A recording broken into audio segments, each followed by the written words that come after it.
What's up, everybody? Welcome to the Prime Sports Podcast. We're getting started with our 13th episode of the season. It's the playoffs, and it's finally started.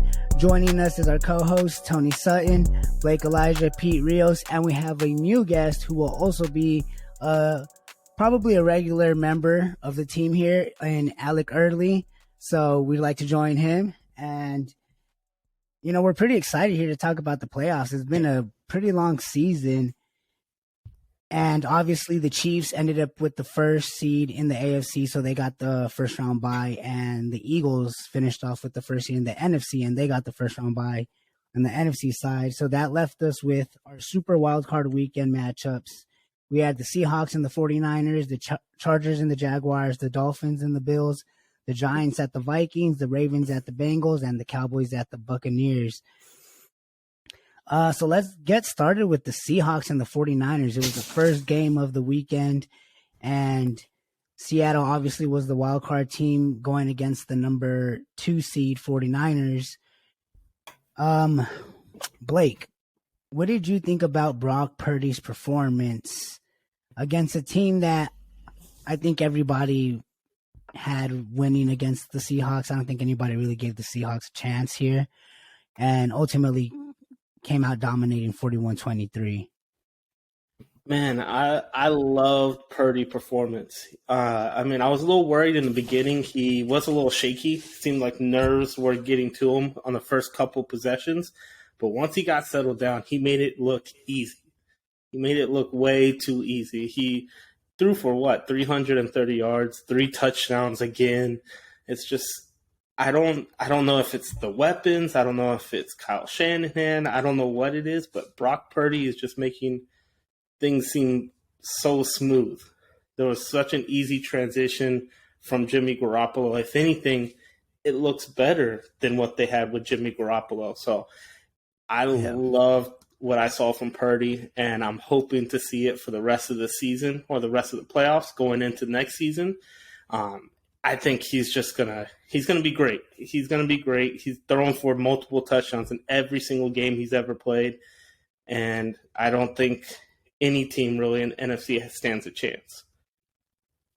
Yeah, Tony, obviously you're someone who's not kind of praying for his downfall, right? But you haven't quite, jumping on the hype train with Purdy. What did you make of that performance? Because like Blake said at first, he did start a little shaky at first. He missed a couple throws, and it was kind of obvious, and everyone's like, oh, here we go. Like, is this going to be the game where he finally plays bad? But no, he turns it around, and he plays a damn near perfect game for the rest of the game and dominated. How do you take that in, and does that change your view on Purdy at all? I'll be the first person to admit when I was wrong. I thought that Brock Purdy was going to struggle more in these playoffs than he has shown right now. He did have a shaky first half, and it was really more of a shaky second quarter. He did come out firing on that first drive. He looked really good for a couple of possessions in the first quarter, but in the second, the pass rush started to get to him. But he adjusted to it, and he made the adjustments that great quarterbacks make when they're faced with pass rush, when they're faced with a scheme that they haven't experienced yet before in a playoff situation. And he looked great. I think that the 49ers have found their quarterback. I think that game really proved that he's the real deal, and I doubted. A lot of people doubted. And I'll eat my words right now, but it was really entertaining to watch him. And, I was thoroughly impressed with how he played. We'll see how he plays against a higher-seeded team here. He is still a rookie. Winning multiple playoff games for him is going to be an excellent start to anyone's career. But I also wouldn't be too upset with him here if he lost sometime here in the next couple of games. But we'll see. He's got a tough matchup ahead with the Cowboys. They definitely like to bring a lot of pressure. We'll see how he responds to that, but he looked really good under pressure against the Seahawks in the second half there. A round of applause for you, Tony. A humble man right there. Humble man. It takes a lot to admit you're wrong. So Yeah. we'll give that to you. Alec, let me ask you this. The 49ers obviously just had an enormous amount of weapons. McCaffrey had 15 carries for 119 yards rushing, I believe. And then obviously Deebo Samuel looked explosive on his plays. Brandon Ayuk obviously is a big play threat.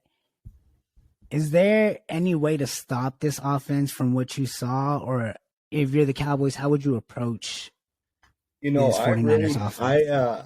I really do believe the Niners do look good. I am honestly going to have to say I want to pump the brakes on the Brock Purdy train. I'm going to need to see some consistency against some good they're going to see one of the top defenses in the league this week, and I want to see how he can perform for 4 quarters there. As far as the weapons go, like you had mentioned, the weapons are, you name them, McCaffrey, Debo, you got Ayuk, you have Kittle. You have a number of weapons, and Kyle Shanahan's scheme, that offensive scheme that they run, it's really impressive, quite honestly, that they're able to just plug in quarterback. They're down to their 3rd string guy, and they do perform. I'm not saying taking anything away from Purdy and his performance over the weekend, but I definitely think Tony had said he was the real deal. Nick Foles had a run a few years ago and won a Super Bowl. Is he the real deal? I don't think so. So I want to pump the brakes just a little bit. I think the Cowboys might give him a little bit of trouble on the with that pass rush that you had mentioned. Yeah, no, I like it. That we need somebody that's able to give a good take like that and stay strong with it. We'll dive deeper into the preview, obviously, when we get to that on the next segment. But Pete, let me ask you this.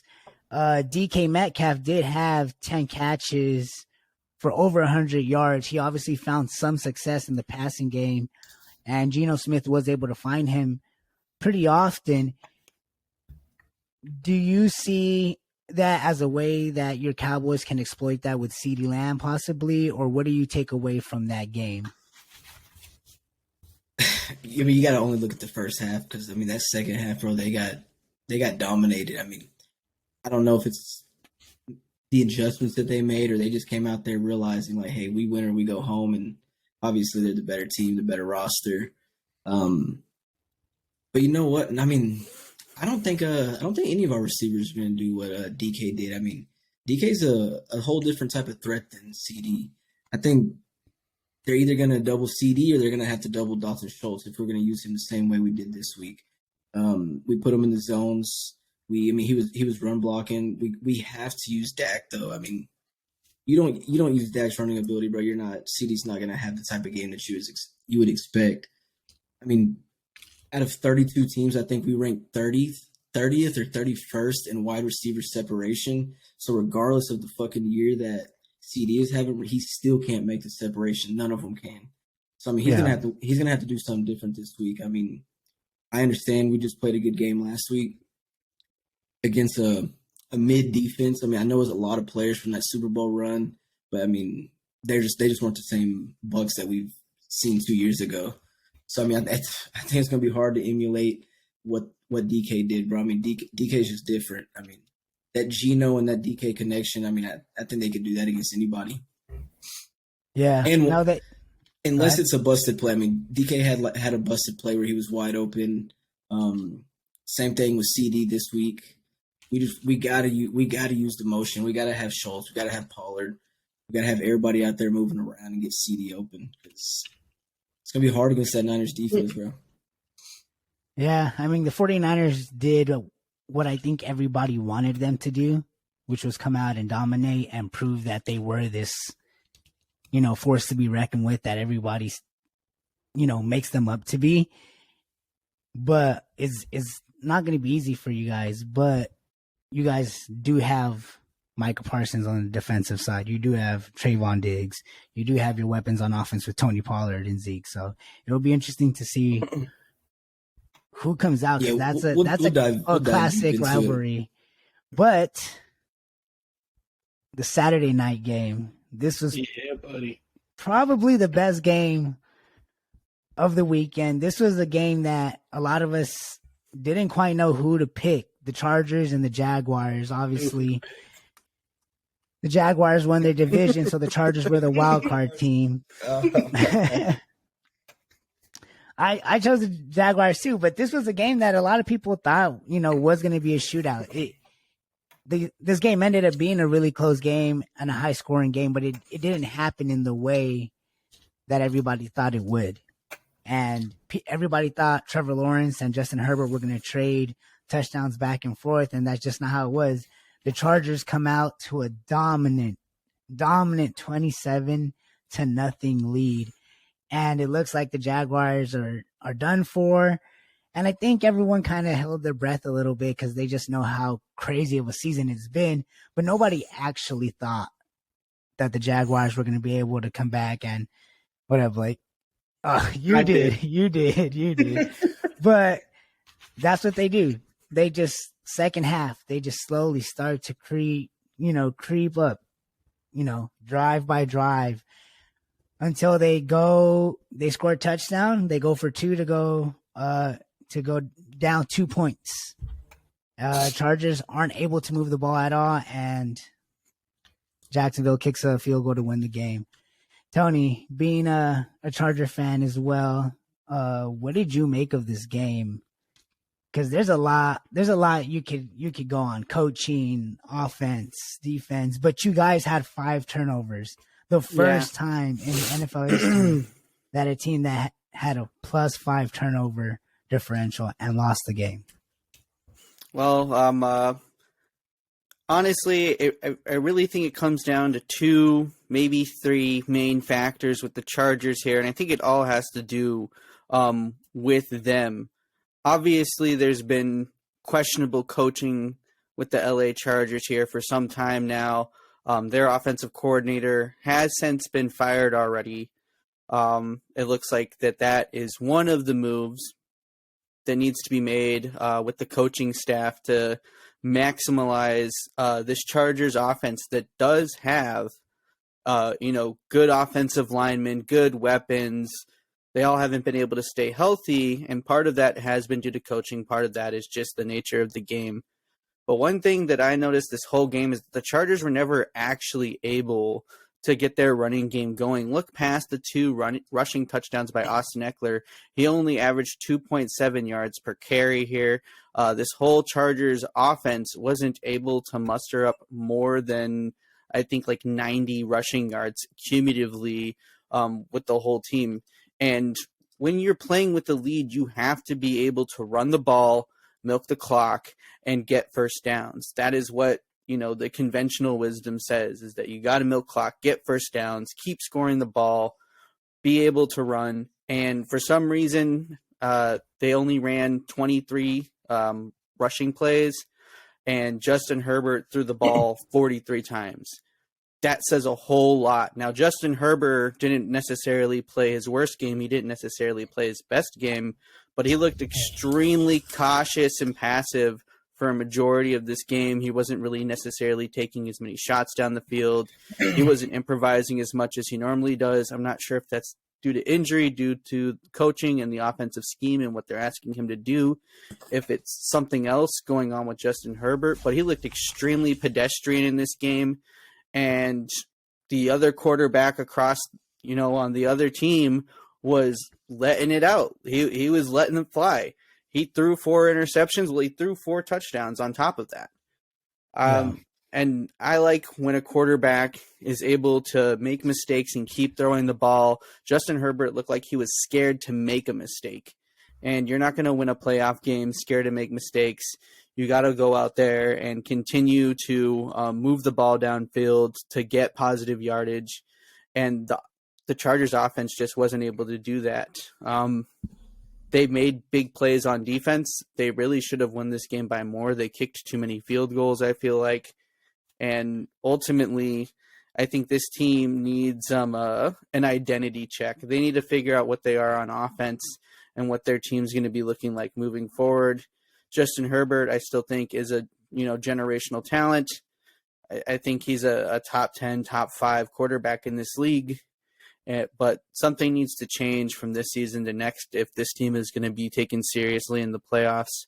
I think it starts with coaching, but they really need to figure out what their identity on offense is, because they can't run it. They're not really throwing it down the field, and that's how they ended up blowing this lead, because the Jags offense is who they are. They've been this good for the second half of the season, extremely dangerous. I'm not surprised that they got back into this game. I'm surprised that the Chargers managed to do absolutely nothing the second half with the lead that they were given and with the talent they have on that roster. Yeah, no, I mean, obviously it was a disappointing loss, something that nobody expected it to happen. I mean, Derwin James said he's been playing football, what do you say, 22 years, 21 years, and he had never experienced anything like that. So it was highly disappointing. Blake, obviously, you've been a huge supporter of the Jags this entire time. You've been calling it this whole time that they could have made the comeback. What did they do right in this game, and what do they need to do? Well, what did they do right in this game? Because we can save the preview for the game against the Chiefs. They just slowed it down. They slowed it down for Trevor Lawrence. He was rattled. He was definitely rattled in that first half, and the team slowed it down, got the run game going, got him a couple easy throws to start warming him up, and then they let him loose in that second half. I love what I saw from Trevor Lawrence. I still think he's arguably a top 5 quarterback, even with that really shitty first half that he had. Right now. Top You said top 5. Oh my God. Who? Hey, He got mad that I said Joe Burrow was the second best quarterback. 15. Come Oh, on, no. No. Whoa. He's top definitely 7. 5. He's Trevor top Lawrence. 7. So Trevor Lawrence. you have Patrick Mahomes, Josh Allen, Joe Burrow, Jalen Hurts. Jalen Hurts. Easy. Them are easy. And then from there, Justin Herbert. And who Justin else? Herbert. Lamar. Lamar Jackson. Dak Prescott's better than him. Oh, fuck no. Yeah, I'm taking Trevor Lawrence. You're talking Pete's language right now. Hey, you just gave Pete a hard on. Hey, how about you check that QBR from this week, baby? And Oh send me my who God. this. Be unbiased in this right now and say that Unbiased? that Dak Prescott is better than Trevor. Man, you know I got love-hate with Dak, and right now I love that motherfucker, so I'm taking Dak. Oh my God. I hate y'all, bro. No fucking way. I'll Okay. take Trevor Lawrence any day over that. So and that's why I said argue. Lamar Jackson's not healthy, so you got to include him. So I'll put Lamar Jackson at 6. Based on this year, you taking Trevor Lawrence, you taking Daniel Jones, based on just this year only. Trevor Lawrence. What kind of question was that, bro? I think that's a good argument. You see how Daniel Jones played yesterday? Daniel Jones killed it. Sunday, whenever he played this weekend. Hey, he killed it, but Trevor. Right now, I could have suited up with the Giants uniform and killed the Vikings defense. Daniel Jones is a loser. He's always been a loser, and he'll never ever be a winner. Just so you know. I mean, personally, I don't like Daniel Jones. With a 12-pack of beer, No, not really. A couple joints, and throwing those touchdowns. I will say, as a Cowboys fan, I do love the fact he's good this year because they're going to re-sign him now. Oh, Daniel Jones is definitely going to get re-signed. I'll take that. That's Yeah. I'll play. All right, we got way off topic. Hey, that's here. fine. I love it. Either way, Yes. I think Jacksonville Jaguars are going to give the Kansas City Chiefs a good run for the money. I'm not going to go into too much detail. I think Kansas City Chiefs are going to be definitely surprised with what the Jacksonville Jaguars can do on offense, with their defense still being, I think it's still a middle-of-the-pack defense, but it's towards the top of that middle pack. They can pass rush. They got a good secondary. They got some tacklers at linebacker. They're just an overall solid team. I mean, remember, 2017 when they ran and gave the Patriots a run for their money in the playoffs with Blake Bortles? It's like, why not Trevor Lawrence? That defense was something else, though, that year. Oh, that's true. That defense is something else. But yeah, I mean, yeah, I don't. Come on, Trevor Lawrence. Yeah, All I'm gonna say is you can't say that listen, Herbert hasn't made the playoffs. I'm happy that he got to the playoffs.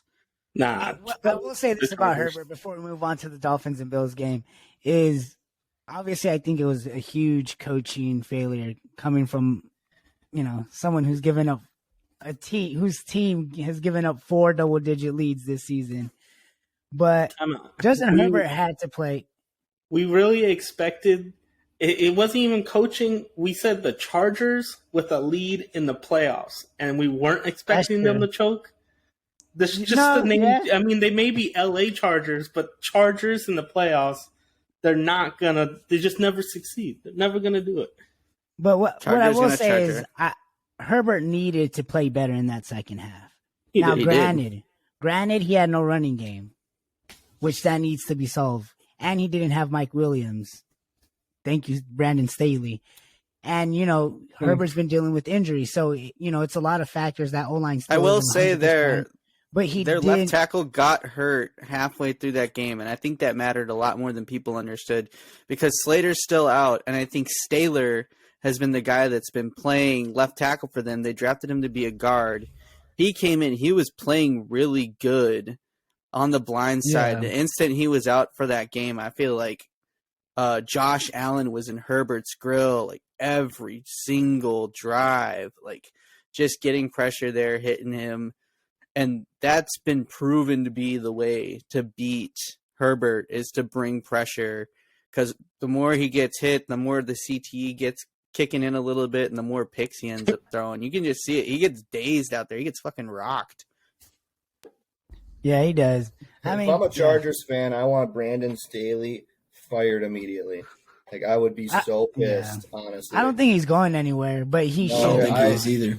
I heard that he wasn't, so. They don't want a Kingsbury situation. I don't think they came out and said it, but I mean, it's looking pretty convincing that he's coming back for at least next year. He's coming back. Yeah. But they don't want to pay him to be in Cancun. That brings us to the Dolphins and the Bills. And this was a game that everybody thought was going to be the blowout. This was going to be the one game that was not going to be close. Tua was ruled out earlier in the week, so it was confirmed he wasn't playing. Skylar Thompson gets the start. And the Dolphins just haven't really been able to move the ball like that with Skylar Thompson or Teddy Bridgewater for that matter. And the Bills obviously have been playing good. They've had a lot of shit happen to them this year, and they're riding this emotional wave into the playoffs. And I think a lot of people expected the kind of performance that the 49ers put out is what they wanted to see from the Bills. And that's not what we saw. We saw a 34-31 Buffalo win. Skylar Thompson played pretty good, but I think the big story here is, again, the Bills look beatable. And if you kind of ask that question, if Tua was playing, would the Dolphins have won this game? We don't know. But Josh Allen is obviously turning the ball over way too much. And against these better defenses in these later rounds of the playoffs, you kind of start to question, like, are the Bills really capable of winning the Super Bowl? Pete, how about you get us started? And then, Alec, you can go ahead and follow him up. What did you think of this Buffalo and Miami game? Bro, like you said, bro, that everybody expected it to be a blowout. I mean, Skylar didn't do much. I think he did enough to win the game, taking to a spot. They had a lot of mistakes, though, man. I mean, maybe it was the fact that Skylar was at quarterback, or I don't know if it was fucking coaching, but that clock management in the second half alone, I mean, specifically the fourth quarter was fucking horrible. I know your quarterback might not be in the offense and be as comfortable as Tua is back there, but you do not need delay games at the end of the game like that. I mean, they ran it down. They probably could have had 6 or 7 in the fourth quarter. They were barely beating it. Yeah. I'm not really worried about the Bills, though, bro. I mean, I know it was a close game against the Dolphins, but without Tua, I mean, I don't got much to say about it. The Bills are going to be all right. I mean, they're playing for a lot.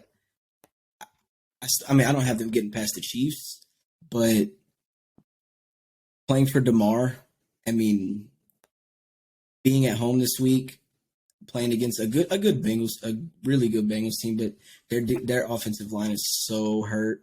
Yeah. I think the Bills are going to come out there this week and show us that they are who we expect they are. Like they're gonna come out there and they're gonna do their thing. I think they're gonna win, not super convincingly, but they're gonna win by at least 10. So I'm not really worried about the Bills, bro. I mean, the Dolphins do got a good defense. I mean, I didn't expect the defense. I know the Bills put up a lot of points, but I didn't expect the defense to go out there and play the way they did. I kind of thought the Dolphins were going to be kind of checked out, like sending out Skyler out there. Thought they were just going to go out there and just play, like, oh, I'm glad we made the playoffs. This game's chalked up. We don't have a chance. Kind of like America fucking was saying. So I got nothing else to say really about the Bills, but they'll be all right. I don't think it's nothing to worry about. I mean, nobody was really saying anything about the Niners first half. I know they came out there and changed it up, but nobody was worried about the Niners in that game. Nobody's worried about how they're going to play this week because of the first half they had last week. So I think we don't need to criticize the Bills too much for, barely beating the Dolphins. Yeah. Well, Alec, what did you see that you liked from the Bills or that you didn't? Yeah, I mean, the Bills definitely kind of worry me a little bit. I'm not going to lie. I did pick them to win the Super Bowl before the season started. I think a lot of people had them on their list or top 3 for sure of contenders. Josh Allen, honestly, he's going to need to be better. I think he's going to need to be better this week against the Bengals. If he throws 2 interceptions again and the offensive line allows him to get sacked 7 times again, I think that the Bills could be in trouble, even being at home. With that being said, I still do like the Bills in this matchup with, again, like what Pete said about, playing for DeMar, that energy at that stadium, so on and so forth. But yeah, I mean, barely beating a Dolphins team that's down to their 3rd string quarterback, who played terrible. I mean, I was checking out his stats. He was 18 for 45 with 220 yards, a touchdown, and 2 picks. And yeah, I mean, Bills didn't impress me a ton. A win's a win, though. X's and O's at the end of the day. They are moving on to the next round, but I definitely think that they're going to need to tighten some things up. I do feel like the Bills have, at times this season, been slightly inconsistent. Josh Allen specifically. They had a great year, but Josh Allen specifically has kind of been, inconsistent at times, making some questionable decisions. But yeah, we'll see. We'll see moving forward. Should be a good one. Yeah, Blake. I will say them goddamn Dolphins receivers kind of screwed that game, bro. I mean, they had some crucial fucking drops. I'm not saying that it would have changed the outcome of the game, but bro, if they would have caught some of them passes, it is possible it would have changed the outcome of the game because Waddle dropped some huge passes. I mean, even Tyreek Hill dropped a couple. You don't ever see that type of shit. Granted, do you think it was Skyler. He was throwing it at their fucking feet, half the fucking time. But do you guys think Tua actually makes a difference, Blake? Do you think Tua would have made a difference? Definitely. I definitely. I'm a fucking Tua hater, bro. I fucking hate that man. Yeah, I'm not. I am not a fan. I do think he would have made a difference in that game. Let me ask you guys: Tua or Herbert? Healthy. Herbert. Oh, I'm taking Herbert. Herbert all yeah. day. I do think that there's a lot of people. I do think. Tua. Well, they're wrong. No, I agree with you though. There is a lot of people that are hella high on Tua right now. I mean, people were talking about Tua being an MVP and he was leading the Pro Bowl in like week, 6 or 8, whatever it was. The first four games of the season, and that's because he put up 6 touchdowns against Baltimore. So that was really the only reason. But I think Tua makes a difference, though. Definitely, Tua makes a difference. I agree. You could tell the way they play with that RPO style offense that Tua just fits that scheme very well.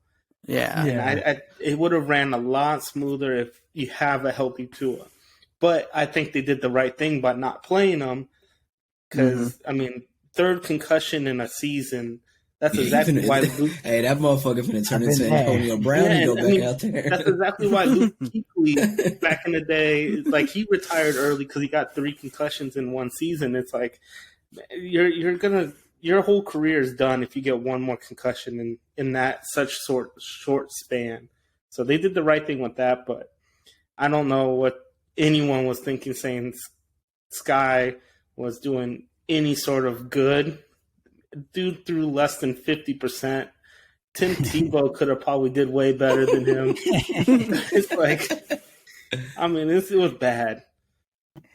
For sure. It definitely wasn't a good performance. That 18 for 45 is pretty bad. Tebow would have only thrown it 18 times. What do you mean? Hey, shit would have been effective though. Okay, and I think that brings us to probably no. the biggest upset of the playoffs. A lot of people probably had the Giants winning this game, but a lot of people definitely wanted the Vikings to win this game to just prove us wrong. Just it's Shit, I wanted the 13 Vikings to wins. win so we didn't have to go play the Niners this week. So, obviously you guys win 13 wins. You have 13 wins this season. You guys obviously just the negative point differential, it just hasn't looked very good, but you guys have managed to win these close games. Somehow you pull it out. Obviously Justin Jefferson is a beast, arguably the best receiver in the league right now. And the Giants come in with Daniel Jones, who's kind of this question mark. We're not really sure what we get out of Daniel Jones. We know that with Brian Dable, he's working. They're making it happen. Obviously, they're in the playoffs. Saquon Barkley, that receiving room is awful, but somehow they're making it work with defense and a good run game. And Daniel Jones has been playing well, especially as of late.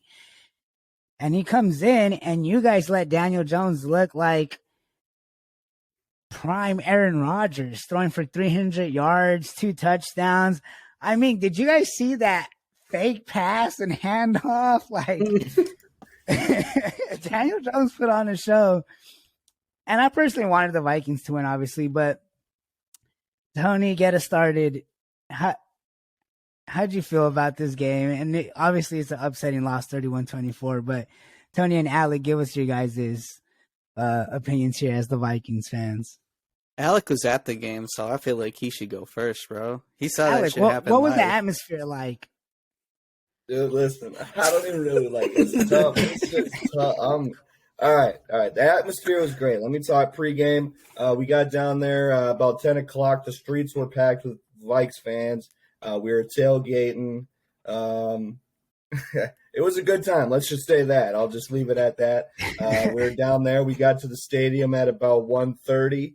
Of course, me being me, I told all these Giants fans around me that they were going to have a long flight home. Of course, that fucking didn't happen. Yeah, I mean, it was great atmosphere until about 2 minutes in the fourth quarter. It was a good atmosphere, but yeah, I mean, it was really a tough loss. I got to tell you, I literally have never seen a team play such fucking soft defense an entire game and not adjust, not make a single adjustment at all. You were like you said, he looked like prime Rodgers, prime Vic, whatever the hell you want. First quarterback in history for 300 yards, 70 rush yards. I mean, it's fucking laughable. We made a dude like Daniel Jones literally look like Jesus Christ himself. He had formed into a football player. Like, it was laughable. That there was every wide receiver was about 4 or 5 yards away from the corner. We blitzed one time the entire game, and guess what happened on that? We sacked Daniel Jones. I mean, literally, I just don't understand how you can be so stupid. I mean, in your play calling. And then in general, I mean, just let me get into Kirk Cousins. I mean, I'm not a Kirk Cousins hater. I really never have been. He's bailed out. He bailed out our team on numerous occasions this season. The defense, I should say, because they were a clown show the entire year. But I can't even fathom the fact that this fucking loser threw the ball 3 yards on 4th and 8 when we needed a first down. Quite honestly, here's the deal. Like, let me tell you guys the story. I'm at the game watching it. Of course, I believe we're going to win because we've done it all year, and it's the Giants. I'm thinking they suck, right? They're not that good. I mean, so literally, I'm watching this 4th and 8, and we turn it over on downs, and I'm sitting there, and my buddy's like tapping me on the shoulder. He's saying, "Hey, we got to go." They're kneeling it out, and I literally stood there in fucking disbelief. I literally couldn't move. I was like, did we literally just lose the fucking game to the Giants? I don't know.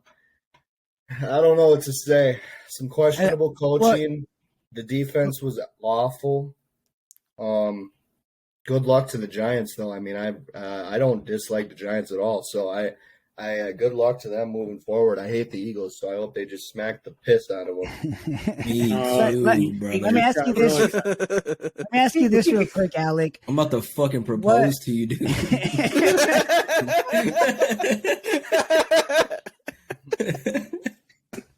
He hates the Eagles, so that's music to his ears. Alec, let me ask you this. What's this talk like about Kirk Cousins, especially after something like that? Because obviously him throwing it up for Justin Jefferson against the Bills is kind of what everybody was expecting or wanting to see. And no, he does this stupid 3-yard dump off that no one can understand why. So what are the whispers, or what are people saying after a play like that? And how do you guys feel about Kirk Cousins? Well, here's what I feel. I feel like he's just not a winner. I mean, he's just not a winner. At the end of the day, he's not gonna win a Super Bowl, and I think that's what a lot of the chatter is through the fan base. He's not that guy at the end of the day. He's not a bad quarterback. He's probably 10 through 15, right in there, right in the middle of the pack kind of quarterback, above average slightly. But yeah, I mean, I heard Kevin O'Connell say in a post-game interview, that they had asked him. It was Ben Lieber giving him an interview. He's part of the Minnesota Vikings radio network. Asked him, where was that play supposed to go on 4th and 8, where Kirk ended up throwing it as a 3-yard check down. Kevin O'Connell kind of explained the play, and then he had mentioned, we definitely don't want to throw the ball that short there. Kevin O'Connell took the blame and says, this is what's crazy. Kevin O'Connell says, I need to do a better job of making sure he knows that you can't. So you're telling me right now that you need to fucking make sure that this $80 million quarterback knows to throw the ball more than 3 fucking yards. I mean, are you serious? Like, a Pee Wee football knows not to throw that pass. I don't know what to tell you. And then Kirk Cousins in his post-game interview, what did he say? He said he's been doing it all season. He thought the guy could make a play. I don't know. He defended the move, and I don't know. Frustrating, to say the least. Yeah, Tony, give us your opinion and tell us a little bit about Justin Jefferson. He obviously, once again, the last few games, he hasn't quite really shown up the way people expected him to. Obviously, he was on pace to break the record. What do you attribute his performance to defenses keening in on him now? Is it Kirk Cousins? Is it coaching? How do you feel his game impacted the overall result of that loss? Well, I think that teams are being like, look, if we take away Justin Jefferson, the rest of the offense isn't going to be nearly as effective. And you've seen in other games where teams have been able to take him away, the offense has suffered as a result. And now you bring in guys like TJ Hawkinson to help alleviate that. But at the end of the day, Justin Jefferson is having, he's getting followed, he's getting bracketed, he's having 2-3 guys on him. I think some of the play calling isn't necessarily helping him get wide open. You see a lot of other wide receivers get in motion, get in different, positions, lined up in different parts of the offense. And they did that with Jefferson periodically throughout the season, but I feel like they haven't been able to scheme for him nearly as much as just being like, hey, beat the guy in front of you. And Justin Jefferson's so good, he can beat the guy in front of him, but I feel like he's not getting schemed open nearly as much as some of his contemporaries are. Yeah. That being said, I also feel like there has been a bit of like a momentum shift with the Vikings offense as a whole since the Green Bay game. Yeah. And that was a game I would probably say it was Justin Jefferson's worst game all season. And the momentum, he just hasn't been able to pick it back up since that game. He wasn't that involved in the final season game against the Bears. Obviously, the starters got rested halfway through. And, you know, Drabel's seen Jefferson once already this year, and I'm sure he put together a really good plan to take him away. That's what good coaches do, especially good defensive coaches do. So I think the way to counter that is to scheme him open, find creative ways to get him more involved in the offense because he's the best offensive playmaker on the team. But as far as, you know, late in the game where Jefferson would normally take over, I feel like that has a lot more to do with Kirk Cousins than anything because, you know, similar to another player we talked about earlier, Justin Herbert, Kirk Cousins looks like he's trying to avoid making a mistake on offense a lot of the time. And I think Kirk Cousins is his best when he says, fuck it, JJ down there somewhere. And when we've seen him have that trust and when you've seen him be willing to take risks, that's the borderline top 10 Kirk that you get.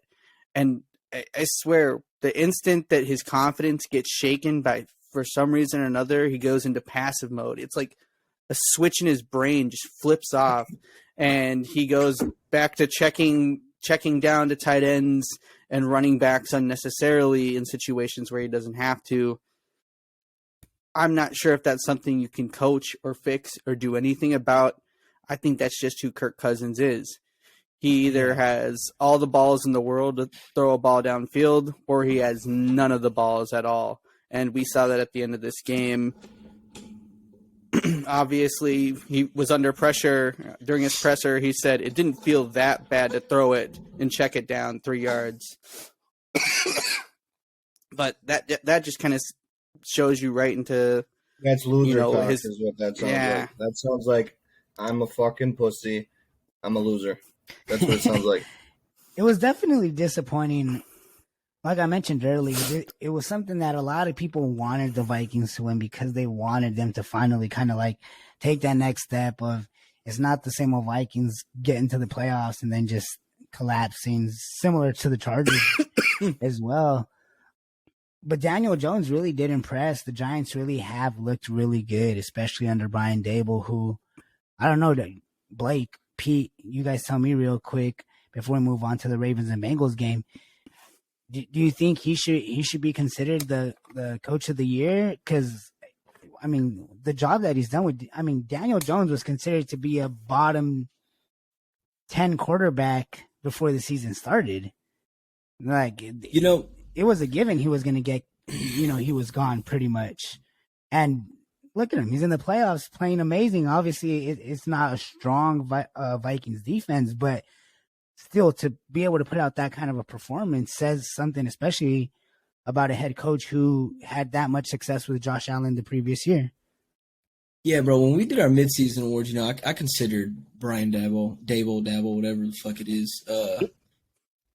I considered him but I mean, me being a Cowboys fan, I didn't want to believe the Giants were good. You know, I thought they were frauds, and they kind of showed that to us. They went on a bad streak after starting off hot.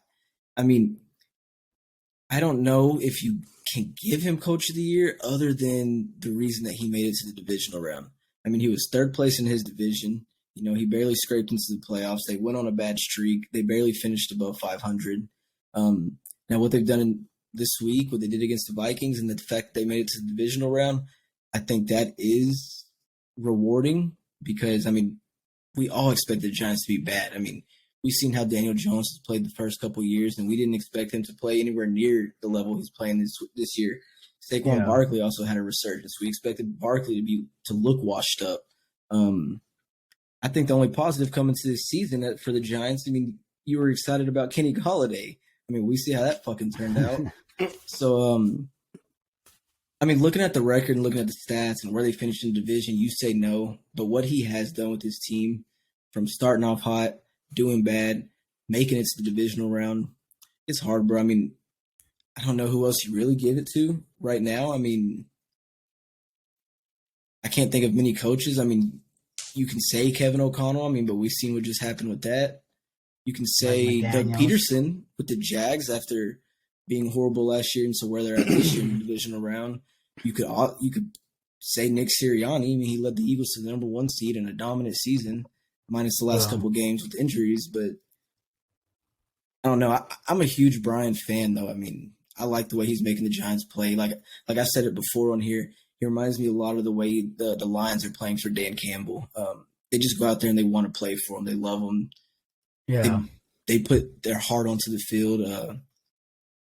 Now, if he – I mean, I think it's a no-brainer if he can win this week. If he can beat the Eagles, I think it's a no-brainer.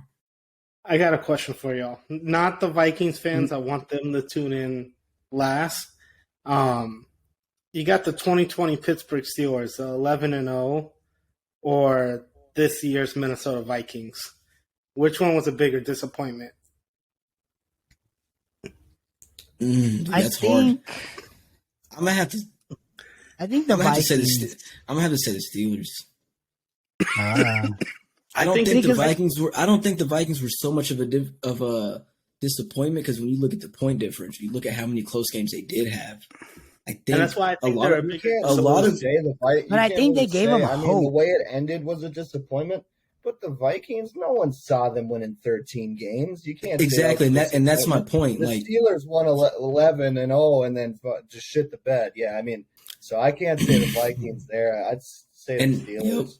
And that's why I say the Steelers. Nobody expected this with the Vikings. We were probably expected to win less than be less than 500. I bet. So first year head coach winning 13 games, it ain't bad. So.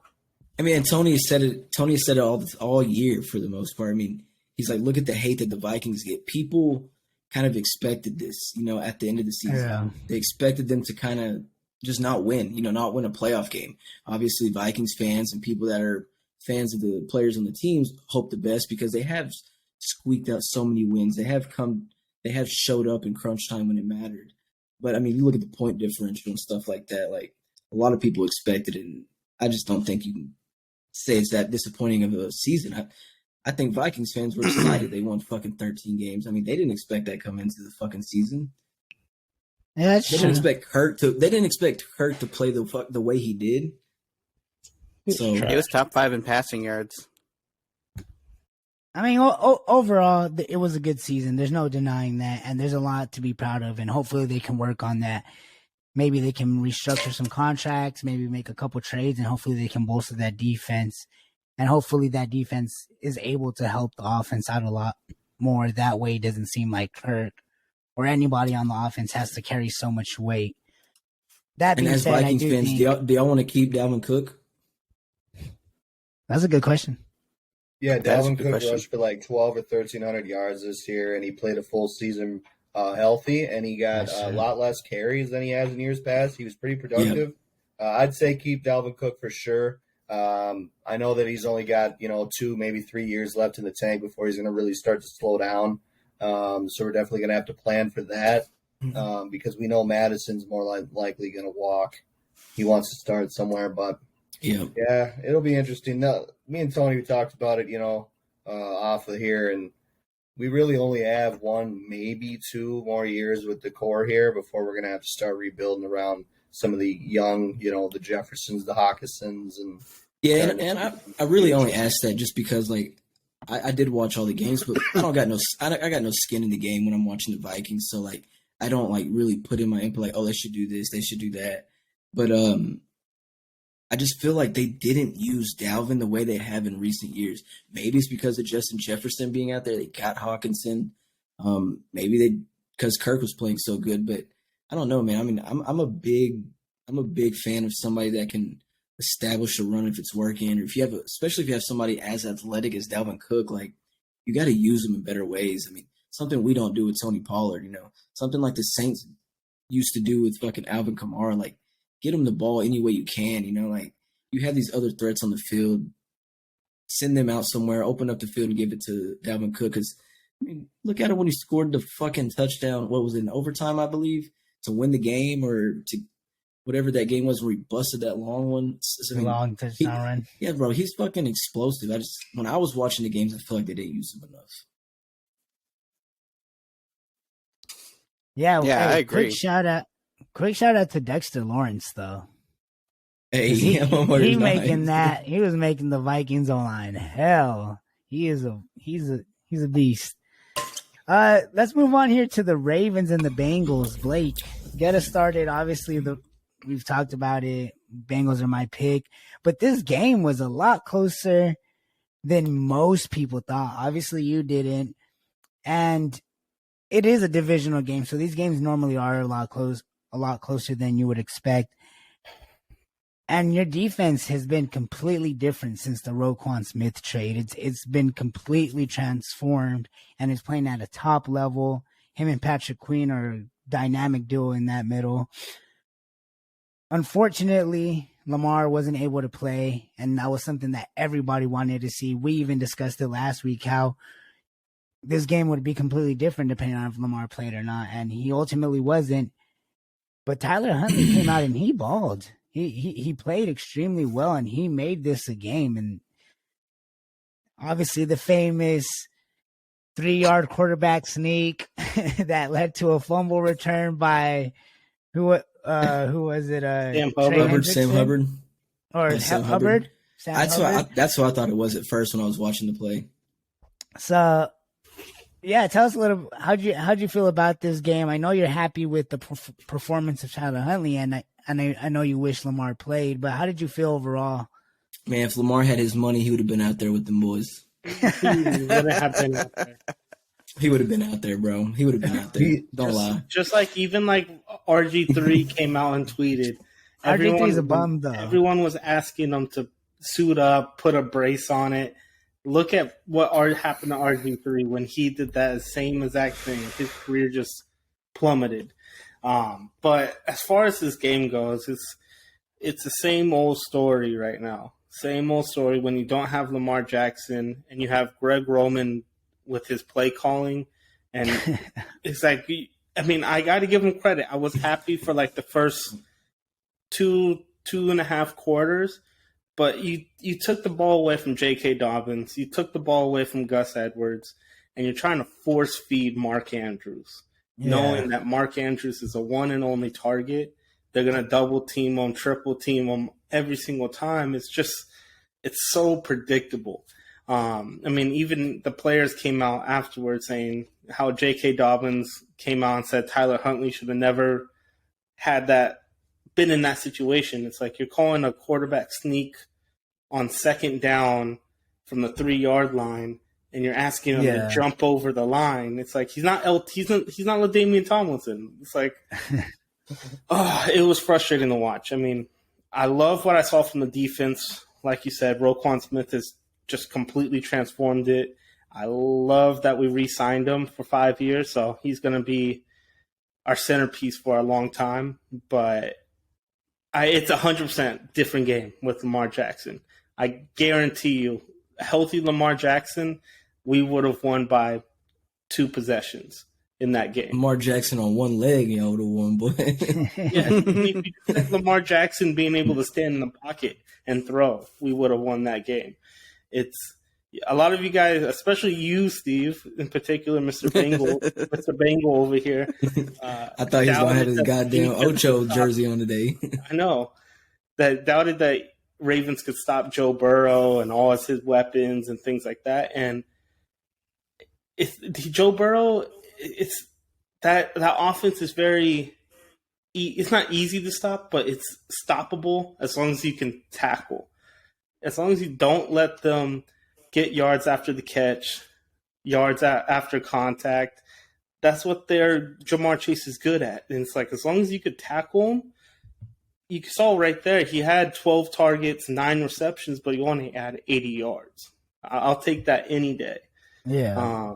But it's going to be a different year. Just wait. Next year, Lamar Jackson coming back. I don't want to hear it from any of the Stephen A. Smiths and all the Can he dumbass stay media. healthy though? That's the question. Can he I stay think healthy? That's I two think He he has can. seasons he in a has row dealt where with a lot of injuries the seasons in last a row couple now. seasons. Yeah, it's 2 years in a row. I will admit that, but you look at the 3 years before that, he was healthy every single game. So I don't want to put that injury prone on him quite yet. But if it does happen again next year, then yeah, you're officially, you got to put that tag It on him. it also doesn't help like for a lot of our teams who are in like kind of weird quarterback situations. Obviously, Blake, you guys are most likely going to sign Lamar. I don't see how he doesn't end up on the Ravens.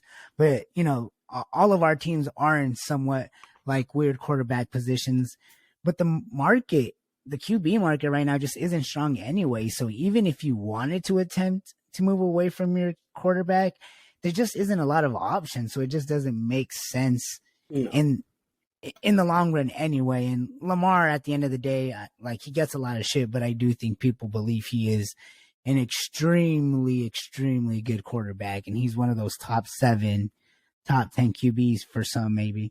But I will say, like, you guys played a lot better than I expected you guys to, but a lot of teams don't have the Ravens defense. And that's the one knock that I will give them is your guys' defense, especially against those AFC North teams, is just on another level at times. So that was a matchup that was. One thing is the Ravens gave a blueprint for the Buffalo Bills on what to do. And just play two deep safeties. Don't let the Jamar Chase or T. Higgins beat you deep.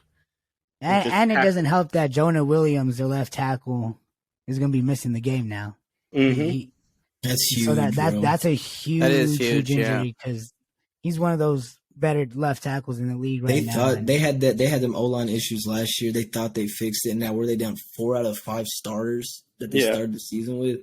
Dude, they started off bad. They picked it up a little again, but that's a big injury. So, Alec, what do you make of the Bengals? Like I've mentioned, I'm a Bengals supporter in this playoffs. They're my Super Bowl pick. Supporter. Excuse me, but they're my Super Bowl pick. Bandwagon. What do you see from the Bengals that impresses you? He's on the Joe Shiesty dick. Second best quarterback in the league. I really like the Bengals offense, the way they spread the football. They've really been able to Burrow really has been able to establish a relationship with the other receivers in that locker room. Not just Jamar Chase, which is really awesome for them. T. Higgins, like I mentioned, they got Tyler Boyd. Of course, they have Joe Mixon, and then they even have P. Ryan behind Mixon, who's been pretty solid. I really think, like I mentioned earlier when talking about the Bills, I think that the Bengals really do have an opportunity to go into Buffalo and take that game if they're able to get a couple turnovers from Josh Allen. I'm a big Joe Burrow guy as well. I really think that the Bengals are a team to be reckoned with. They started, didn't they start the season 0-3? Yeah, 0-3, I believe. They went on a run, something like that. They finished the season on an 8-game win streak. Yeah, that's all I'm saying. I'm definitely not sleeping on the Bengals. I'm definitely woke on them. If they can move the football on Buffalo, and like I said, get a couple turnovers, they could definitely be leaving there with a victory. Yeah. The Bengals are that team that's kind of scary, and we talked about it a little bit, and we'll dive into it a little deeper when we get to that matchup. But the Ravens, Blake, we've talked about it a little bit, but Tony, Pete, give me your thoughts real quickly on this. How would you like to see someone like, I don't know, DeAndre Hopkins on the Ravens? Obviously, I've had a big voice when it comes to the Ravens lacking weapons on offense. And I think it's shown a little bit, especially with Lamar Jackson out. It shows even more that Mark Andrews himself shouldn't have to carry that entire passing game. What would you guys see in the Ravens making a move for somebody like DeAndre Hopkins? Them motherfuckers better not go get anybody until they fucking lock Lamar down. But as long as they can get that shit done first, yeah, I do like them to go get fucking really anybody. I heard y'all talking about the free agent wide receiver class. I know it's not good, but bro, I mean, yeah, it's bad. I understand it's bad, but you still, bro. I mean, you can go get somebody like Juju or Alan Lazard if you don't get one of these big Stay name, away from the if you Ravens. don't get any of these big name receivers on the trade market. But I would like to see D Hop over there. I think that'd be good for them. I mean, obviously, be good for Lamar. Take some pressure off of Mark Andrews. I mean, we know they got the run game. We know they got the quarterback. So we know they got the defense as well. They're really only lacking a true wide receiver. So, but lock Lamar down before you get a receiver. That's all I got to say. Blake, what do you guys over there think about Rashad Bateman? I like Rashad Bateman. Do I think he's a number one? No. I definitely think he's just a deep threat. He's a solid number two. I think he could be a great deep threat, can take any screen, quick slant to the house.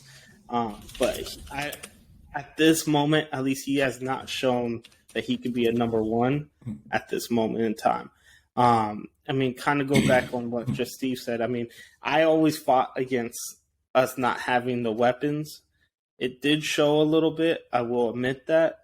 But I think number one is Greg Roman is the issue when it comes down. I could agree to that. I've watched enough to know. I don't think any target can really flourish unless you're a tight end in the Greg Roman system. It's either a tight end or a running back. Those are the only skill positions that can actually flourish in a Greg Roman system. But would you be opposed to drafting a receiver in the first round? Not in the first round. Or do you want to go get an established receiver that you're afraid for? At this point in time, I think we need a veteran. I don't think we need to get we've already tried with Marquise Brown. We got Rashad Bateman. We did Devin Duvernay in the third round a couple seasons ago. It's time to just bring in a solid veteran, someone that can just be more stable, more reliable. There's no reason to. I mean, don't get me wrong. I know we're going to end up drafting a receiver in not even the second. We don't have a second anymore, but probably third or fourth round. But I think it's time to get a number one. It's time to get a truly established number one, and I think that is D-Hop. I called it a couple weeks ago on the podcast before they even rumored that D-Hop was going to be traded. But I think D-Hop would be perfect fit, especially with us being top 10 in the cap space right now. It's like, why not? Why not right now? Yeah, no, the Ravens are a team that are obviously competitive each and every year, and adding somebody like D-Hop would be extremely, extremely important for someone like Lamar, and help your guys' offense succeed a little bit more. Hopefully you guys do move on from Greg Roman, because that would kind of suck to have his another contract is over. His contract ended this season. It's just a matter of do we bring him back? And I have a feeling, don't get me wrong, I have a feeling we're bringing him back. So so we'll see. And then I also saw, I don't know how true it is, but I saw, what is his name, Marcus Spears on Get Up today. He stated that the contract has changed negotiations for Lamar. It's instead of a 5-year, 250, Lamar's looking for a 6-year, 250, but not fully guaranteed. It would be 200 guaranteed and 150 right at signing. So the moment he signs, he will get 150 mil. Sheesh. Damn. Well, that'll be fun to keep a close eye on and watch, because I think that's something that everybody wants. Is Lamar deserves to be paid. He's been an MVP of the year, so that'll be fun to watch. Moving on to our final playoff game of the week, Monday night, Dallas Cowboys, Tampa Bay Buccaneers, Dak versus Brady. The last time these two teams faced each other, you remember Dak saying they were going to meet them again. And Dallas is obviously the better team here, but I think a lot of people had Tom Brady, beating Father Time and coming out and upsetting the Cowboys here. But no, the Cowboys did what everybody wanted them to do. Come out, not turn the ball over. Dak looked great. Dak played extremely well. He threw 2 really nice touchdown passes to Dalton Schultz. The way they attacked the Buccaneers was extremely, extremely good. And a lot of people were impressed. And the Buccaneers, I mean, obviously this wasn't a close game, and it looks a little bit closer because of that score at the very end. But Pete, how do you feel about your Cowboys getting that playoff win? I know that's big for you. I know it's kind of scary because you're going to have to face the 49ers, but kind of enjoy it for this part and tell us how it felt coming out and beating Brady. I know that was the Cowboys' first win against Brady, right? Yeah, first win all time against Brady and first playoff win on the road in fucking 28 years, I believe, something like that. I'm not even fucking 28 years old, so. But, yeah, bro, I mean, I was excited, obviously. I mean, going in there, you know, you got to be nervous. You see Tom Brady super hyped up before the game. It's fucking Tom Brady. I mean, depending who you are, I mean, most people are best to ever play the fucking game. So, I mean, going in there, you're nervous. You're nervous to go against Brady in the playoffs. We know what he's done his whole fucking career in the playoffs. I mean, like you said, I mean, I got to be excited now. I got to ride the wave for now. I mean, because what we have coming up, but to go in there for Dak to silence a lot of the critics, to play the way he played, be the best quarterback in the playoffs this week. Minus 2 teams that were on a bye. But out of all the quarterbacks that played this week, he was the best one on the field. We gotta keep getting him mobile, bro. I mean, in his career, when he's ran 7 times or more, he's only done it 9 times. We've won all 9 of them games. I don't know why they don't do that shit more often, bro. I mean, maybe he's just now getting a little bit more confident. He knows he has to run. He's in the playoffs. I mean, it's win or go home. It seems like this year he's been pretty scared still about his ankle. If anybody thought his thumb was an issue still, and that's why the interceptions have been happening. Obviously his thumb's okay after this week. I know some people were talking about his interceptions, his turnovers, you know, whatever it was. When we've talked about it about Kirk and Herbert this week, scared to make them throws or scared to have a turnover. That's one thing that I can say I do love about Dak. That motherfucker, he could have like a Trevor Lawrence type game. He'd go out there and throw 4 interceptions, but he doesn't give a shit. I mean, he's going to keep throwing the rock. Like, he doesn't care. Yeah. He's gonna get out of that little hole that he's in or whatever it might be.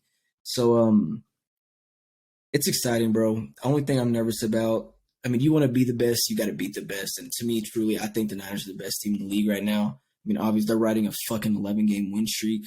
So, and fresh off a playoff win, 7 days of rest compared to our 5 days of rest. And we got to travel to San Fran. I mean, everything's against us again this week. We'll see what happens. But when it comes to our defense last night, I mean, we had a really good defense, bro. I mean, I know I said it in our chat, the box score watchers, you know, they're gonna look at it. Oh, Brady threw for 351 yards, you know, 73% completion or something like that. But 255 of his yards were after our 24-0. After our 24-0 lead. So we started playing conservative. We didn't want to get anybody hurt. We really stopped blitzing, stopped sitting as many people. So we got to get to Brock Purdy this week, bro. I don't even know. I don't even really want to think about this week. I mean, this is who I didn't want to play, bro. I did not want to see the Niners in the divisional round. NFC Championship, yeah, okay, I'll see them there. I did not want to see them in the divisional round. They sent us home last year. I mean, they're going to do this fucking same shit this year, bro. It's a tough match. And they're better than last year, dude. I mean, Tony. I mean, this isn't the preview of it, but I mean, we go out there and we play like we did this past weekend, like we did Monday. We can beat anybody, but we've yet to see that from the Cowboys all fucking year, bro. They have not had back-to-back great games. Hopefully the playoffs is different. I mean, we'll see what happens. Yeah. Well, Tony, that's kind of what I was going to ask you is, Blake ain't even paying attention because he was so sure we were first round exit. So, hey, only team from here still left, bro. Come on now, Come on now. That's true. The only team left in the playoffs out of all of our Hey, teams. Cowboys got lucky. They had their one good game, and now they're gonna come back and shit the bed. So, Well, okay, so Tony, Crazy, bro. that's what I was Number going to 2 ask. scoring defense in the league this year with a backup quarterback for 5 weeks. It's all right. it's okay. They're gonna shit we the ain't get bed. lucky. Next game, they're gonna shit the bed. So it's all good. And I don't think me personally, looking at the game this week, we lose to the Niners. I don't think we choke. I don't think it's shitting the bed. I just think they're that good. If they stop us, they stop us. I don't think it's a choke. I don't think it's a choke. I mean, we made it past the first round. We broke 3 or 4 fucking curses that there is against us, against Brady, Navy jerseys, playing on grass, road playoff game, all that. If we lose, we lose. I mean, it is what it is. Made it farther than the Ravens, so. Still have Don't listen to Blake. Don't listen to Blake. Fuck the Cowboys. Tony, Cowgirls. you guys played the Cowboys this season, obviously, and it didn't go well for you guys. But what do you see from this Cowboys offense that impresses you? That kind of shows like, okay, they put out a good outing. If they can consistently put this kind of outing out, they could actually, be dangerous here. Well, I took the Cowboys to win this game here, and they proved me right. You guys were all on Brady, and I think the one thing about the Cowboys offense that I like is that they can run the ball effectively. They have 2 runners that can hurt you in different kinds of ways. Zeke didn't look that great this game. It was more Tony Pollard than anything here. But I feel like they just have such a balanced offense. They have decent weapons in the receiving game. They have 2 running backs that can hurt you different ways. They have Dak Prescott, who is, can kind of do a couple of different things very well. He's a strong quarterback. He can get in on quarterback sneaks. He's mobile. He can beat you to the corner. He can beat you to the edge. And he can throw the ball very effectively. We saw 4 touchdowns from this game, a very clean, efficient game. Tom Brady completed more passes than Dak Prescott attempted. And the running game was what more or less set the tone for both of these teams. The Buccaneers could not run the ball to save their lives. They only had 12 rushing attempts. Tom Brady threw the ball 66 times. That's ridiculous.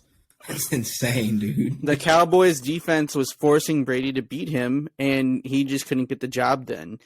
He accumulated stats, but to Pete's credit, that was mostly garbage time stats. I just like the balance here. I like how they don't necessarily always rely on one thing more than another. I feel like Dak Prescott is the key to this team because he's more or less the leader of this team, and he's the franchise quarterback. And when he's on, and when he's precise, and when he's playing with confidence, the team looks nigh unstoppable. And when, he has rougher stretches of play and, things aren't working for him, it feels like the rest of the team can't get momentum going as well, defensively, offensively. They're going to have to, establish some momentum against this 49ers team they're going to go play. But I don't have any doubts or reservations about them being able to do that, because they can hurt you in so many different ways.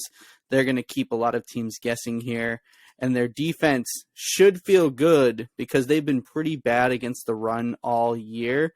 What they were able to do holding the Bucs to only 50 yards rushing, it was extremely impressive to see them come out and really dominate in a phase of the game that they had been kind of inconsistent with for a majority of the season. Yeah, it was pretty impressive that they were able to hold the Bucs rushing to only 50-some yards. Obviously, their running game just isn't very impressive.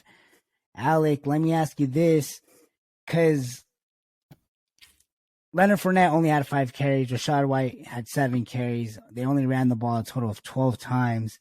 But Brady ended up throwing the ball 66 times, and it kind of looked like Father Time was actually kind of catching up to old Tom here.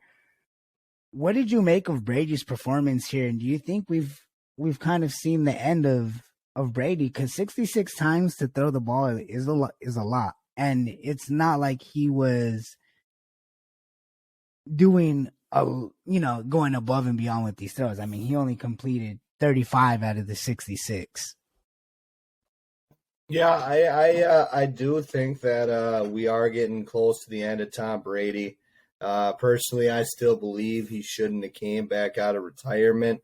I feel like we really saw him kind of start to lose a little bit of gas there last season towards the end. Definitely this season he was slowed down quite a bit.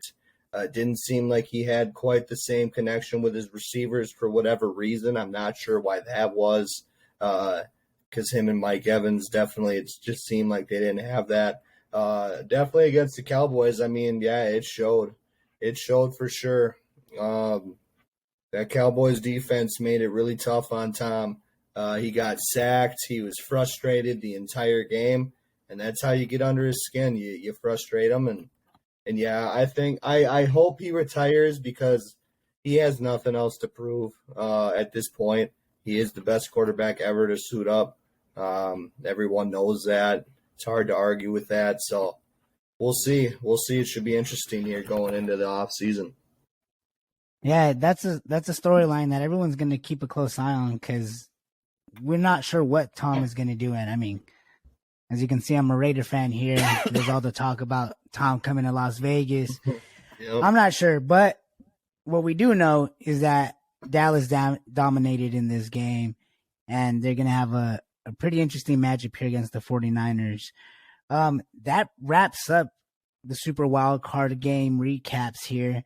It was a crazy weekend. We're going to take a quick break here, and then we're going to come back and do our little previews for the divisional rounds before we finish the podcast. So we'll see you guys in a few. If in fact this is it for Tom Brady, all I can say on behalf of all football fans is thank you and appreciate the memories. What a career. Welcome back, everybody. We got done recapping Super Wildcard weekend, so we're going to jump into our previews here for the divisional round. Let's get started with the Jaguars and the Chiefs game. Obviously, Jacksonville is coming off that crazy comeback against the Los Angeles Chargers, and they're facing the number 1 seed in the Kansas City Chiefs. Mahomes is most likely the MVP here. I don't think there's too much question. He broke the passing record, and the Chiefs just look like a team that they don't look like they're going to lose anytime soon. I mean, did you see that stupid merry-go-round play that they did against my Raiders? That shit was embarrassing. What's worse that nobody really mentioned is, like, they did it and they scored, right? Yeah. That's the then there was best a part about it. penalty. There was a penalty, so they didn't get it. So what do they do the next play? They do another jet sweep pass, and they score on the very following play. Like, it didn't matter. It just didn't. I don't think that says something for the Chiefs. I think that says something for the Raiders. It did. But that being said, the Chiefs obviously are looking extremely good. The majority of us here have the Chiefs winning. I think Alec's the only one who hasn't predicted his, but we'll get to him in a second. We're just going to go across the board here. Me, Tony, Alec, Blake, and Pete, and we'll just give our predictions. I think it'll be a close game for the majority of the game. I think Trevor Lawrence is going to struggle a little bit at times, but I think he will find success. But Patrick Mahomes is Patrick Mahomes. He's the clear-cut number 1 quarterback in the league right now. I don't really think that's a question. Give me the Chiefs here. I'll say 34-21 Chiefs. Tony? I have a very similar game to you here. I think that Patrick Mahomes is going to Thanos snap away half of Trevor Lawrence's hair, and they're going to win 28-14. 28-14. Alec? Yeah, I think that the Chiefs are going to show that they're just a lot stronger than the Jaguars. I got the Chiefs winning 38-17. So I have it a little bit different. Oh, here we go. Oh my God, Tony, bro. Jeez, bro. Hey, I gotta stick with my bracket. and I had the Ravens winning this game, technically, if Lamar Jackson was there. So I'm sticking with it, and I got the Jacksonville Jaguars winning this game. I guess. I have this game as a 34-31 game. Jacksonville. Wow. Sticking with it. But if You know what? it At least you're consistent. Hey, I'll give you that. Sunshine from Remember the Titans is about to come out and show that he's the top 5 quarterback. All right. How about this, Alec? Let's say Trevor Lawrence comes out and he does outperform Mahomes. Let's say he comes out, he throws for 380 yards and 4 touchdowns, and he beats Patrick Mahomes in Arrowhead. Would you consider Trevor Lawrence top 5? No. He's not going to – there's a 0% chance that'll happen anyway. But if he does, I'll give you credit where it's due. But He basically said last podcast it was a 0% chance that the Giants beat the Vikings. So Tony hella ate his words right there. Hey, give me the Chiefs. Give me the Chiefs 35-28. I think it's gonna be a little bit close. The Chiefs defense has been playing better. Chris Jones has been so fucking dominant, but they don't have a good defense on the Chiefs side. So I think the Jags will be able to score on them. I just think you got Patrick Mahomes, bro. You're not gonna be able to beat him. So yeah, I'll go 35-28 Chiefs. So that gives us four Chiefs and 1 Jaguars. So Blake, you're by yourself here. Moving on, he had the Ravens and Bucks winning. So I'll be honest. I had the Bucks winning only because I was like, I just can't believe Tom Brady's just gonna have a season like this. That's the only reason. Yeah, they wasted a fucking year of his life. Dude lost everything. And he needs to stop kissing his dad on the lips. I don't give a fuck who you are. That shit fucking weird. It's weird. Yeah, that is weird. That shit weird. Moving on to another divisional game that we've seen twice this season. The number 1 seed came out with the win in both of these games. The Giants are going into Philadelphia to face this dangerous Eagles team that never faltered. As much as people expected them to fall at some point, and they did have that close game against the Colts and then their 1 loss against the Commanders. But they maintained that top spot the entire way through, even when Jalen Hurts was injured. Gardner Minshew stepped in and did a pretty good job. But with that first round bye, Jalen Hurts is able to get healthy and get ready for this matchup. I don't know. I think most of us have the Eagles as well in this matchup.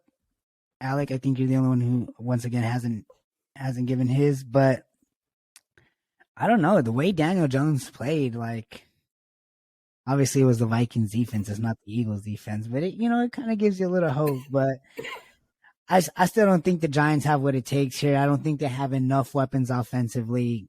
Kenny Golladay obviously had that touchdown catch against Darius Slay, so he can say that, but it's going to be a very heavy Saquon Barkley and Daniel Jones led attack. I think the Giants defense is going to need to step up with the pass rush, make Jalen Hurts uncomfortable, make it hard for him to step up in the pocket and throw the ball to A.J. Brown and Devontae Smith.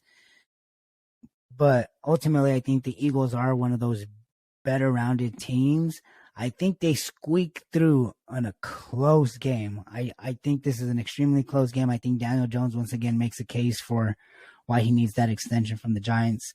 Give me the Eagles 27-24. Tony? Okay.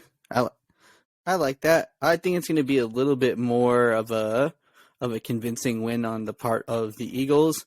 I think they get the touchdown lead on them. The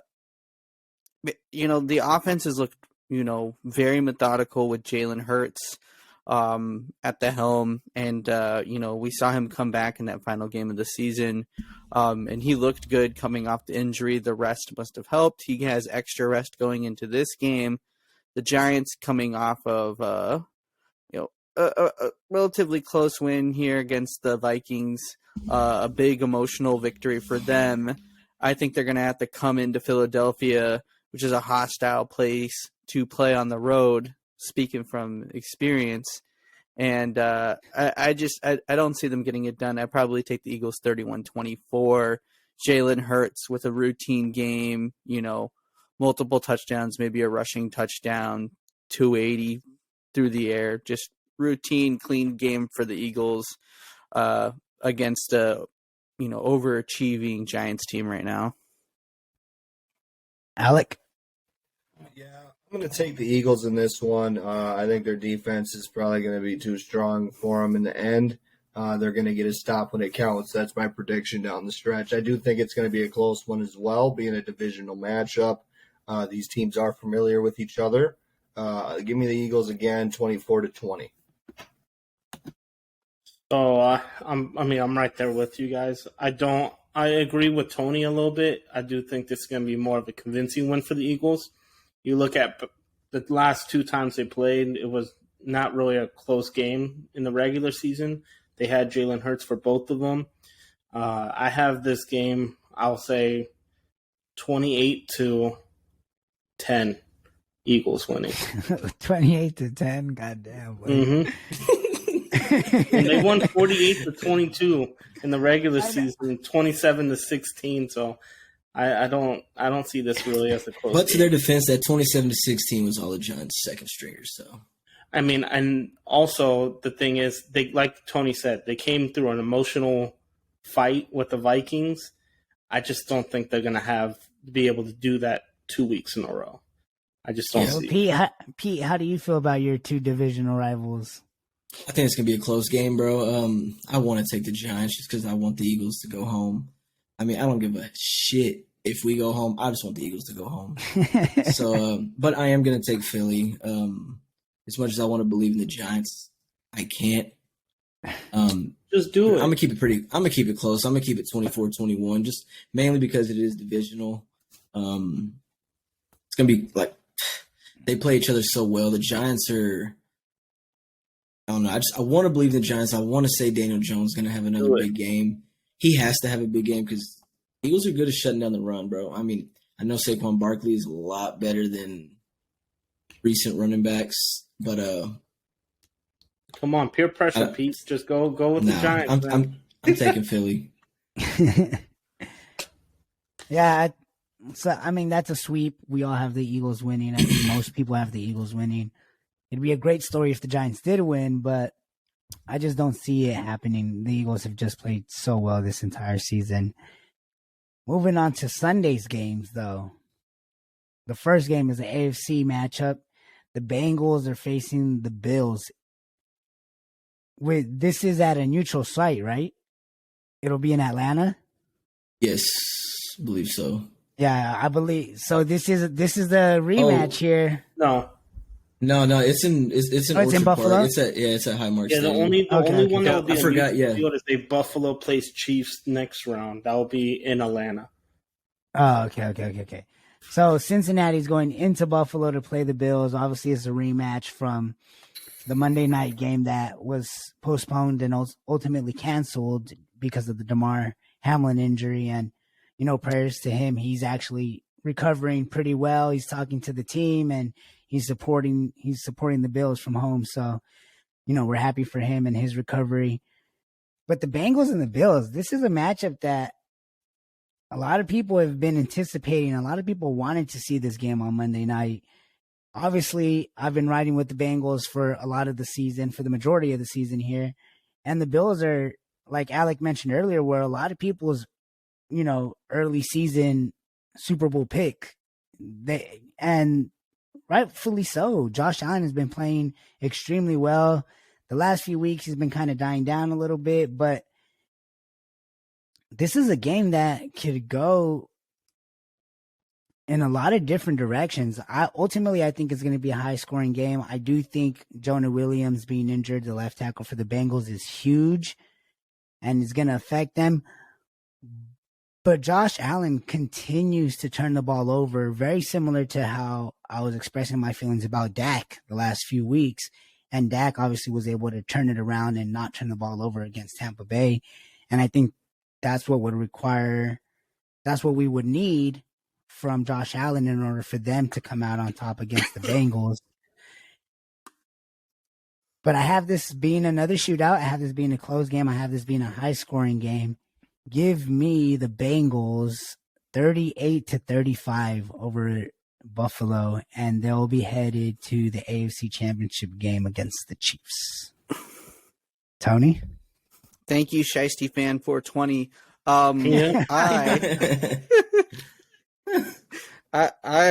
I see this game going a different way here. And a lot of how I feel about this actually harkens back to these wild card games. And what I saw from both quarterbacks is they both underperformed in different ways. Joe Burrow was only able to put up 209 yards through the air. He had good efficiencies, but he just wasn't able to move the ball downfield like he liked to. Only one touchdown. It was more of a pedestrian game from him. What I saw from Josh Allen was more akin to what I saw other winning quarterbacks do in these playoffs, which was make mistakes, but keep throwing the ball, keep being aggressive, and put more points on the board. Josh Allen had 3 touchdowns, granted with 2 interceptions.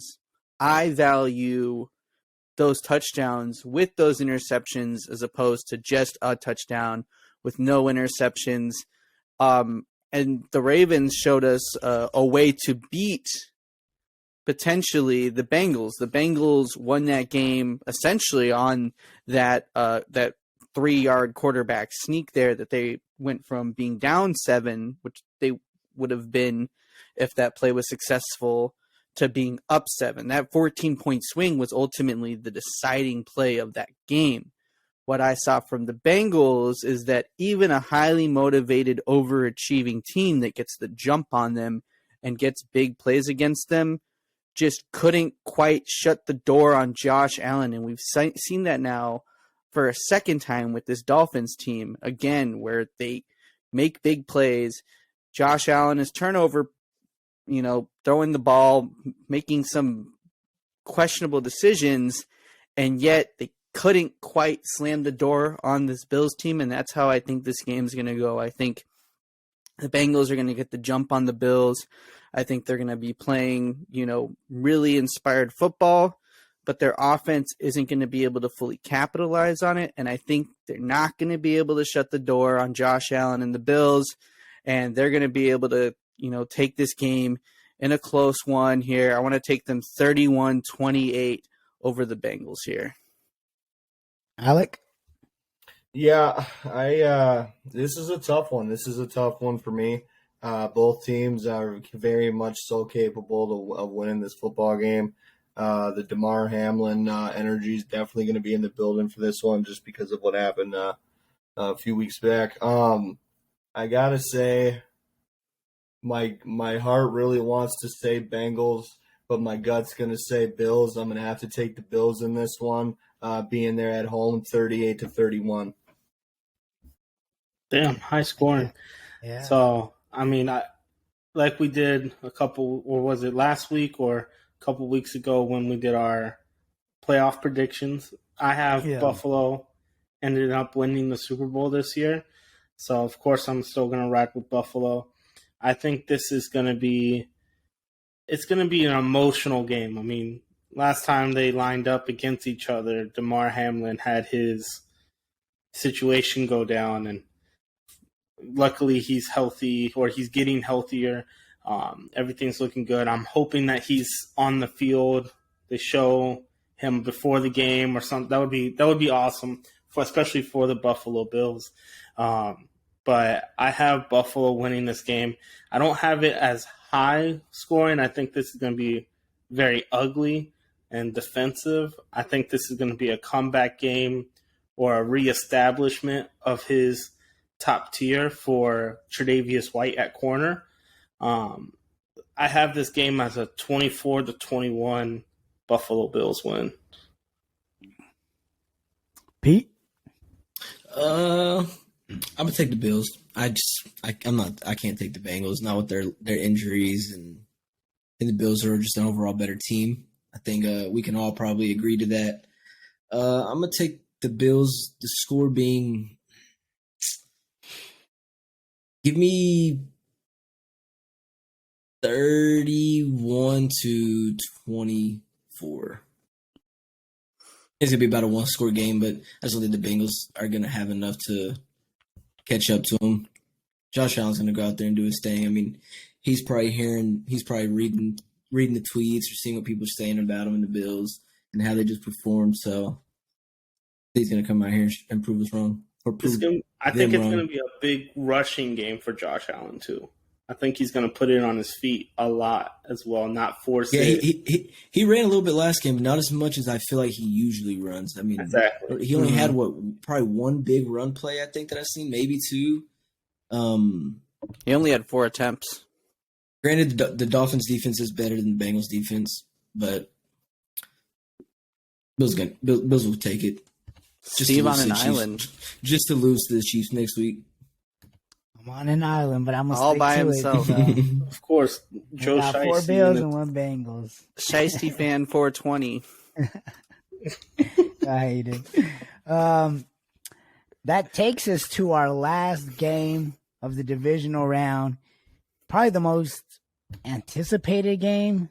This is a 80s, 90s, old school rivalry type of matchup. The Dallas Cowboys, America's team, are playing the scariest team in the NFL right now in the 49ers.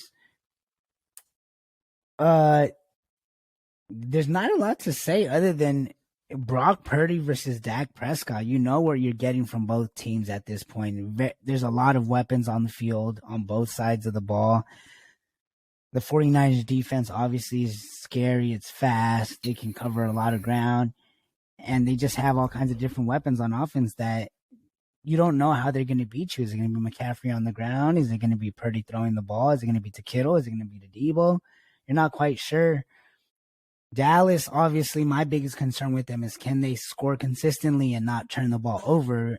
And they showed that last week against Tampa Bay. But Tampa Bay is in San Francisco. And I think a lot of people would love to see a Dallas win here to kind of see that upset. And Tony asked this question a few episodes ago of when is Brock Purdy going to have his bad game? And I'm going to be honest here. And although Micah Parsons is a beast, I don't think this is the game. I think Brock Purdy plays another good game. I think he throws for maybe 230.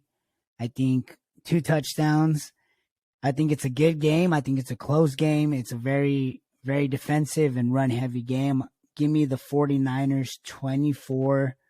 24-21. Okay. Yeah. Well, when I did my initial predictions, I had the Vikings coming back to beat the 49ers. And so much like my good friend Blake Elijah here, I'm going to stay consistent. I think that this is going to come down to who has the ball last and who can make that final drive. And just from what I've seen from Dak Prescott this year and the offense, I think that that's going to be the Cowboys ultimately coming ahead of this game. I could see Brock Purdy having another game, but I'm going to take this one here. Cowboys 24. 49ers 23, squeaking by on a last possession drive and getting the 1-point victory. Well, I hope it's not a field goal. Better hope it's not an extra point. You better hope you guys don't tie it up or down by 1 point, waiting for an extra point to tie it up. Alec? You're muted. Yeah, you're muted. Sorry about that. So yeah, hey, I really like what Tony had to say there. I mentioned it earlier. I'm not necessarily sold on Brock Purdy. I mean, I think, like I said, he's played very well when he stepped in here. But I'm also going to take the Cowboys in this one. I think that this defense is going to really give Purdy a tough time. It's going to be a defensive game. I don't think it's going to be high scoring at all. Give me the Cowboys winning 20-17. I like it. That's 2 Cowboys coming right off the top. Blake. So I'm going to be Here we consistent go. again. I mean, I'm going to be consistent. I had 49ers going against Buffalo in my Super Bowl pick. So, of course, I'm going to be going with the San Francisco 49ers. I just, like I mentioned earlier, I do think the Cowboys are going to have a little bit of a fall off. They just haven't. What scares me the most with Dallas Cowboys is consistency, and I just haven't seen it. I haven't seen it week in, week out, being consistent, being able to do exactly what Dak Prescott did last week. Now, don't get me wrong. If Dak Prescott does play like he did last week, yeah, they're going to probably win that game. But I just don't see that happening against the 49ers defense. So I have this game as a 27-17 49ers win. Pete. Bro, I'm not gonna lie Cowboys. to you, bro. I've said some shit, and if I was gonna be the only one to pick the Cowboys, bro, I wasn't gonna be that one. I was gonna pick the Niners, but I got two other boys with me, bro. So like Blake said, I'm so worried about consistency, man. I mean, we haven't seen it this year in back-to-back games like that. This has to be the game that Brock Purdy has a bad game, and we got the D-line for it. We can pressure him. We know what we've done. I mean, we've created the most turnovers in the league this year for back-to-back seasons. I think the spotlight of the playoff rivalry, if you will, them sending us home last year, them wanting to do it again this year, them having a better team. I think this is the one where Brock Purdy's nerves get to him. I'll go Dallas 24-21. All I'm saying is they better not put Diggs on Debo because Debo's gonna bully him. Well, I mean, I did last year, so I don't. Pete, let me ask you this. The Cowboys need to go look at what the Chiefs did. They need to go look at what the Commanders did because the Commanders came out hot against them, and they need to go look at what the fucking Raiders did. And I don't give a fuck if I don't see us. I don't give a fuck if I see 100 new plays I haven't seen all season. They cannot stick to the same shit they've been doing. They did it to the Bucs. They ran a different offense than they've ran all fucking season, and look what happened. They cannot have the Niners go look at film and be like, oh, they're gonna run up the fucking middle every fucking first down. You know, they're gonna waste it down. They have to change it up. The defense can continue to do its thing. I mean, it's gonna be hard to stop them regardless. They need to focus on trying to stuff Christian McCaffrey here and there, make him kind of abandon the run at times. Be ready for the Debo sweeps. Be ready for the screens. I mean, I think Kittle has a better game than any of the other skill players just because I think they're going to focus on stopping everybody else. But I think this is the game that Brock Purdy gets rattled. I think we get to him early. Even if we don't sack him, I think we pressure him and we scare him. So I'm going to take him 24-21. Well, let me ask you this, Pete.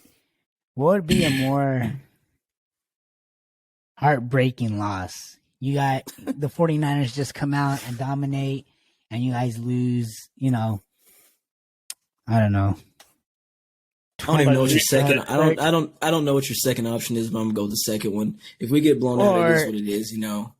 If we lose a close game, knowing that we were that close to beating, to me, the best team in the league and advancing to an NFC Championship, I think whatever you were gonna say, the second option, if it was a close game, that's worse. Yeah, it was going to be a close game. Like, just another, disappointing loss. Like, one of those, the clock management thing. Like, I mean, that's what happened last year. Again, where you're so close and, it's right there. And then, once again, it's just one of those plays that, what's going on? What are you doing? I know you guys deal with that a lot. So, I'm curious sometimes to see, how fans take those kind of painful losses. Because sometimes I'm like, I'd rather the team just get beat, and not give me hope, not give me, wishful praying that my team's going to pull it out and then they do some stupid shit that's just going to piss me off. Yeah. If we lose a close game, that's going to be more tough. I mean, I'm predicting us to win, but I am fully expecting to lose, just because, I'm used to it. So they sent us home last year. It's a big possibility to send us home this year. Steve, you kind of toxic for asking him how he would want to lose after he just said they was going to win too. Just putting that doubt in his head immediately. No, I mean, it is what it is, I bro. wasn't trying to, but like, I mean, I truly believe they're the best team in the league. Like, in our playoff predictions, I have them winning the Super Bowl. So, I said it earlier in the podcast. I mean, you want to be the best, bro. You got to beat the best. Regardless if we win this game, we go against a divisional opponent. Whether it's Philly or whether it's the Giants, I feel much better about that matchup than I do against the Niners. yeah. No, and I mean, obviously, I want the Giants to win. I'd love to host an NFC Championship at home. That's the best case scenario. Giants win, we win.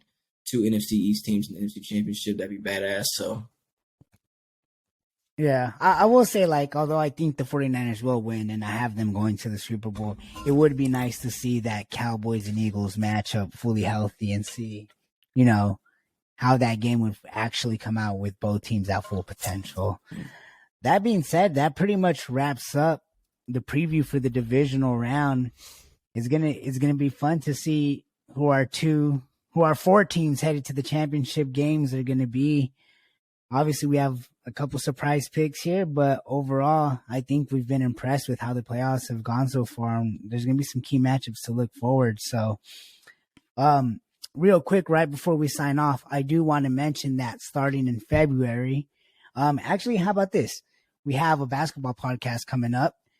Tony and Alec will be our hosts for that podcast. How about you guys explain a little bit what you guys are shooting for when it comes to that and when we can expect for that to come out?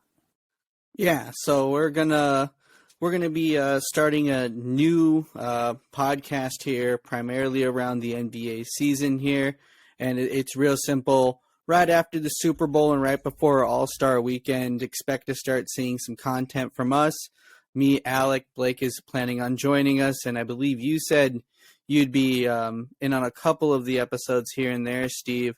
Yep. You know, once the NFL season is officially concluded after the Super Bowl, obviously we're going to have our Super Bowl episode, break that down. But right after that, look out for the NBA podcast that same week here as the NBA season starts to ramp up, and we've got a lot of new stuff that we're excited to try out. A different format here.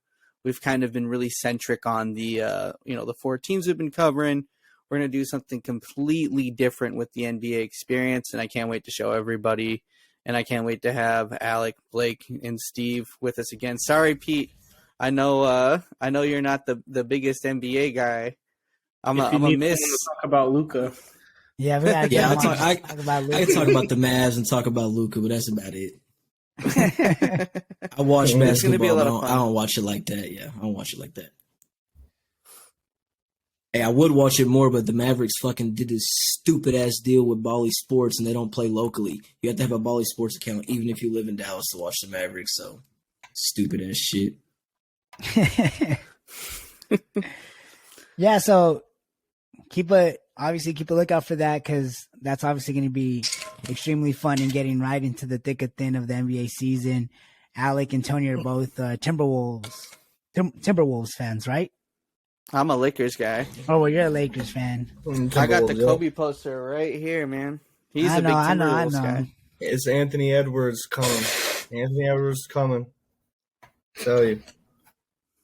So that's definitely going to be fun, and obviously with the football season dying down, we're going to be focusing a little bit more on that. We'll obviously still give out a little bit of content here with free agency and the off season and all the changes that are going to be coming up. But yeah, please keep an eye out for the NBA podcast hosted by Tony and Alec, and we'll have Blake and myself on there at times as well. So that'll be fun. Other than that, I think that pretty much wraps up the 13th episode here, and we'll see you guys next time.